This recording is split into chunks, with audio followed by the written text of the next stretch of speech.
Residents of Helenvale in Port Elizabeth, together with the ANC Women's League, are pulling the last strides to get the only clinic in that area open again. As part of the Women's Month celebrations, women will gather and clean the premises in hope that health officials will open it soon. The clinic closed due to a high rate of crime, and residents in the area have been engaging relevant stakeholders trying to get this facility to reopen for the past 2 years. They say the elderly, pregnant women and children walk over 3 kilometers to reach the nearest clinic. All right, and more on this story, of course, Anda Nqonji was there.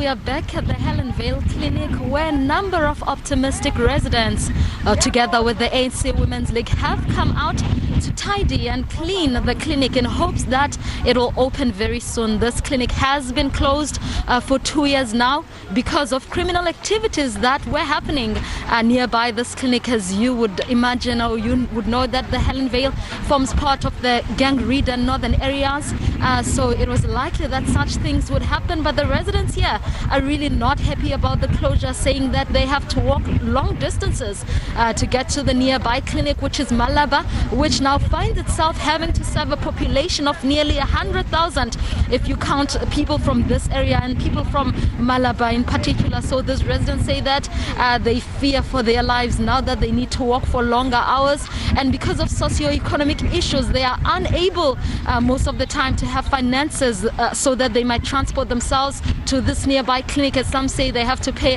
at least up to 100 rands to hire someone or to hire a taxi or a car to get them to that clinic. But let me just step out of the shot, and my colleague will show you. What you see behind me is a number of plastics that have been used to collect dirt in this area or in this place. This clinic is just next to a dumping site, and there was a problem with the fencing which had been disrupted due to corruption, and now the problem is that the people who dump just close to this area have or find themselves also dumping inside the clinic, which is usually not the intention, but due to the inavailability of the fence it becomes inevitable. So these residents began cleaning in the early hours of today, starting inside the clinic, making sure that everything was in order, and then they came outside to make sure again that this clinic is also clean on the outside. Well, we had a conversation earlier on with the coordinator of the Helenvale Action Committee,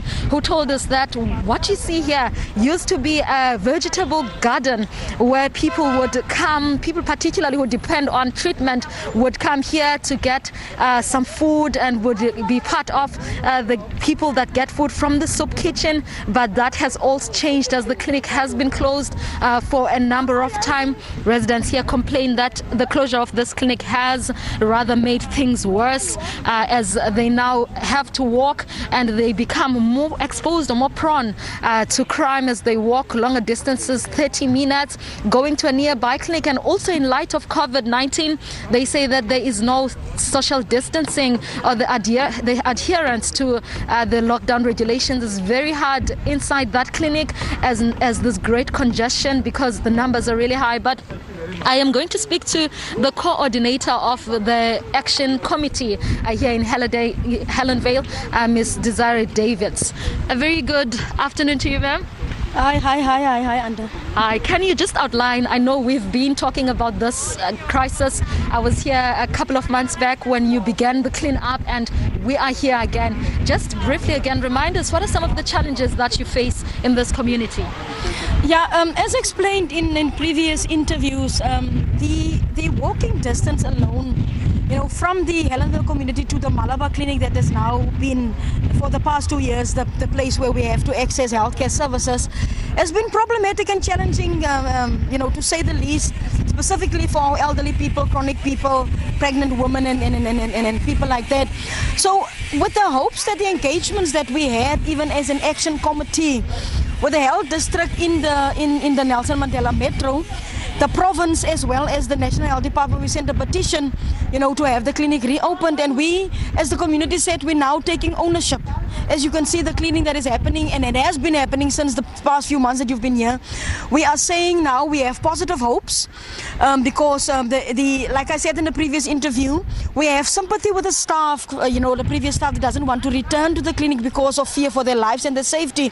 So we as a community approach nurses that we know would be available to come and work here, and then currently the CVs that we submitted to the district is being screened of these nurses, and that is why today we are hoping this is the final effort that we have to do as a community to come and clean up, and fix the fence, because the fence has been quite vandalized, and therefore the dumping has been taking place. It has spilled over to the clinic yard. So we're fixing the fence. There are community members who volunteer to come and weld the fence. People are quite willing, and they are quite excited, and they are quite hopeful that all the efforts that we're doing here as a collective community will, at the end of the day, make the people of the district health department and all other relevant stakeholders see that we are serious in reopening our clinic, because we really do need these services. And in light of the COVID pandemic, we do not know, when this virus will reach a peak. It's getting colder, and it's not conducive. It's getting more and more inconducive for our people to access Malabar Clinic, which is very far.